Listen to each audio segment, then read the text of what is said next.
아조토박터 바이넬란디 니프S의 발현 및 정제 조건의 탐색 발표를 시작하겠습니다.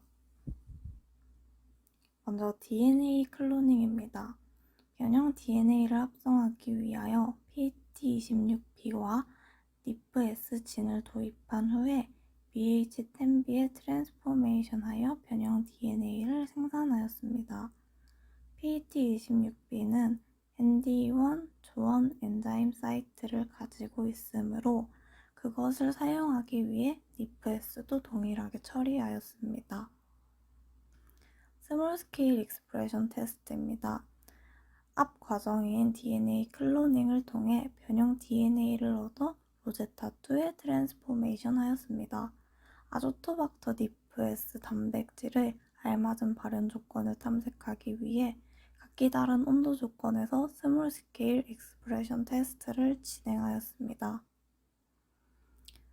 20도씨와 30도씨로 각각 스몰 스케일 익스프레션 테스트를 진행하였고 그 결과 프로틴이 상층액에 가장 잘 녹은 온도 발현 조건은 20도씨인 것으로 파악되었습니다. 일정량 이상의 셀이 증식했을 때 IPTG를 투여하여 과발현을 유도하였습니다. 라지 스케일 익스프레션 테스트입니다. 라지 스케일 익스프레션 테스트란 스몰 스케일 익스프레션 테스트 결과를 참고하여 아조토박터 니프S의 가장 알맞은 발현 조건으로 정제를 진행을 해보는 것입니다. 100ml 스케일로 배양을 한 후 상층액을 니켈 컬럼을 사용하여 정제를 진행합니다. 이 과정을 통해 단백질이 니켈 컬럼으로 정제가 되는지 확인을 하는 과정입니다. 라지 스케일 익스프레션 테스트 SDS 페이지 결과 프로틴이 일루션에 상당히 많은 양 빠져나온 것을 확인하였습니다. 또한 일루션에서 다른 위치의 밴드가 적게 확인이 되어 퓨리티가 높다고 볼 수 있습니다. 양이 많았기 때문에 일루트를 제외한 로딩스루와 워싱스루에서도 컬럼에 붙지 않은 프로틴이 생겼을 것으로 예상했습니다. 라지 스케일 익스프레션 테스트 결과 니켈 컬럼 정제 방법으로 진행하는 것에 문제가 없을 거라고 판단했습니다. 그래서 아조토박터 니프S를 1리터 스케일로 배양을 시작했습니다. 그 후 니켈 컬럼을 이용하여 히스테그 컬럼 크로마토그래피, 스펄덱스 200 컬럼을 이용하여 겔 필트레이션을 진행하였습니다.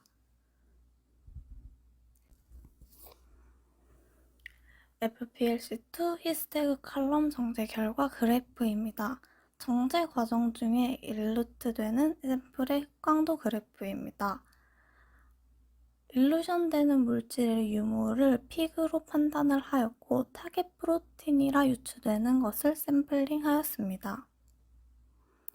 FPLC2에서 검출된 픽 중 너무 높거나 낮게 측정된 일루션수로는 제외하고 SGS 페이지 정기 영동을 진행하였고 1에서 5까지의 일루션수로에서 프로틴 밴드를 진하게 확인할 수 있었습니다.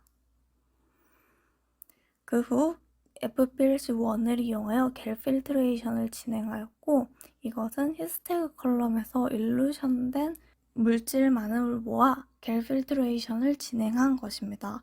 그 결과 11번째 일루션으로부터 비교적 깔끔한 단일 밴드가 관찰되었습니다.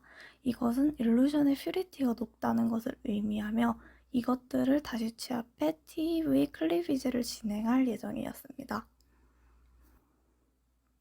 TEV 클리비지란 위에서 정제한 단백질인 니프S와 MBP가 결합한 단백질이 아닌 니프S만의 고유 단백질만 남기는 과정입니다.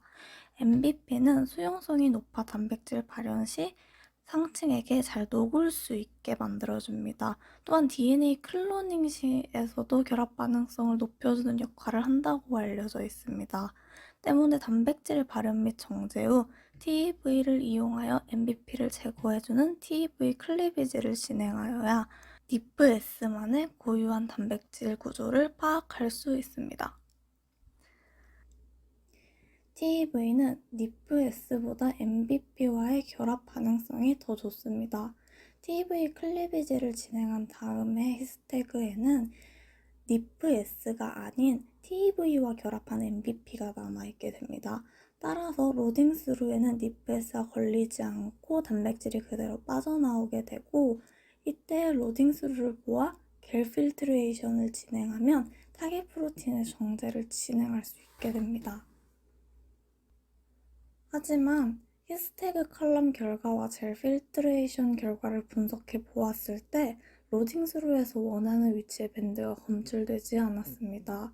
그렇다는 건 TEV가 MBP와 NIPS를 잘 잘라내지 못한 이전의 퓨전 프로틴 밴드가 나타난 것으로 확인이 됐기 때문에 이것은 TEV가 NIPS와 MBP를 잘 떼어내지 못한 것이라고 판단을 했습니다.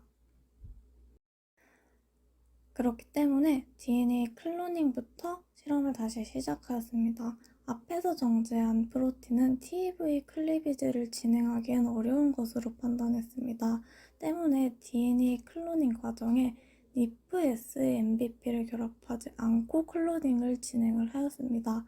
이렇게 클로닝을 한다면 MBP 사이트를 잘라내는 과정인 TEV 클리비지를 진행을 하지 않아도 됩니다. 이렇게 디자인하여 다시 한번 배양에 성공한다면 정제를 진행할 것으로 계획을 하였습니다. 그래서 똑같이 스몰 스케일 익스프레션 테스트를 진행을 하였는데 20도씨와 30도씨로 다시 스몰 스케일 익스프레션 테스트를 진행하였고, 그 결과 프로틴이 상체에 잘 녹은 발현 조건은 20도인 것으로 파악이 되었습니다. 두 종류의 C 터미널 차이를 가진 니페스 유전자를 각각 JYK02로 JYK016으로 네이밍하여서 진행을 하였습니다. 아래의 것은 JYK015의 스몰 스케일 테스트 익스프레션 결과입니다. 두 종류 모두 솔러블한 결과를 얻어서 정제를 진행을 하기로 하였습니다. 아래는 JYK016의 실험 결과입니다. 이전 실험에서 니페스 프로틴이 히스테일 컬럼에 잘 붙지 않는 것을 알았기 때문에 라지 스케일 익스프레션 테스트는 따로 진행하지 않고 바로 1리터 정제를 시작하였습니다. 히스테일 컬럼 오픈 컬럼을 진행하였습니다. 니켈 컬럼을 이용하여 정제를 진행한 결과 JYK015의 일루션 스루에 밴드가 검출되지 않았습니다.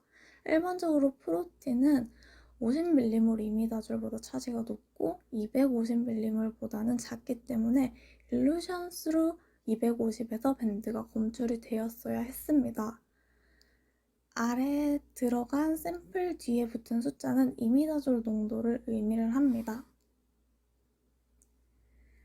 하지만 JYK015와는 다르게 JYK016에는 일루션 스루의 가장 진한 밴드가 잘 검출되었습니다.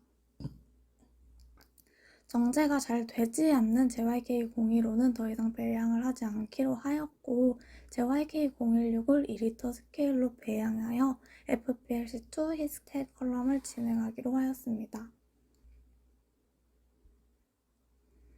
FPLC에서 검출된 픽을 비교하여 일루션 스루를 모아 SDS 전기 영동을 진행을 하였고, 발현과 정제가 성공적으로 진행된 것을 확인하였습니다. 이렇게 발현된 프로틴은 TEV 클리비지를 진행할 필요가 없습니다. 이미 발현된 단백질 자체가 NIPS 고유한 단백질의 구조를 가지고 있기 때문입니다. MBP진을 넣지 않은 변형 DNA 진 또한 정제가 잘 진행된 것을 확인하였습니다.